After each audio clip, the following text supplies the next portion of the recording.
मगर इस्लाम कहता है कि पैगंबर मोहम्मद सल्लल्लाहु अलैहि वसल्लम अल्लाह के अंतिम पैगंबर हैं और यीशु तथा मूसा भी उन्हीं के पैगंबर थे।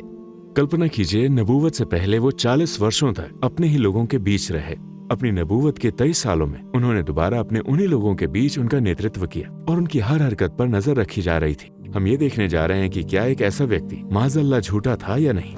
एक धोखेबाज गरीब व्यक्ति किसी सुल्तान की नकल नहीं कर सकता। थोड़े ही समय में उसकी हर चीज चीख चीख कर बताने लगेगी कि वो एक ढोंगी है। चलिए मान लेते हैं कि उसने उनकी नकल कर ली, लेकिन वो कब तक लोगों को धोखा दे सकता है? थोड़ी देर बाद उसका झूठ किसी न किसी तरह सामने आ ही जाएगा। क्या हमें इस तुलनात्मक तर्क को नबी मोहम्मद सल्लल्लाहु अलैहि वसल्लम पर लागू करना चाहिए? उनके नबूवत के जीवन काल में जो उनके आसपास थे हजारों लोग, उन्होंने एक एक करके उनके हर पहलू का निरीक्षण किया। हम जानते हैं कि वो किस हाथ से खाना खाते थे, कहीं प्रवेश करते समय वो कौन सा पाँव पहले रखते थे, यहाँ तक कि वो नाखून किस क्रम में काटते थे। सभी इससे सहमत थे कि वो कभी झूठ नहीं बोलेंगे और जानते थे कि वो कितने नैतिक हैं। वो कई कई दिनों तक रोजे रखते थे। कभी कभी गरीबी के कारण वो बिना सहरी और इफ्तार के रोजे रखते थे। वो इबादत करते, रात के समय घंटों नमाजें पढ़ते। क्या है तहज्जुद की नमाज? क्या ये रात के अंतिम तीसरे पहर में नींद से जागना और नमाज पढ़ना नहीं है? मुसलमानों के लिए नमाज सुन्नत है, यानी वैकल्पिक, लेकिन नबी सल्लल्लाहु अलैहि वसल्लम के लिए ये फर्ज था, यानी अनिवार्य। क्या दुनिया के सबसे बेहतरीन झूठे में इनमें से जरा सी भी विशेषताएं होंगी? इन सब में फायदा कहाँ है? क्या वो ये सब प्रतिष्ठा,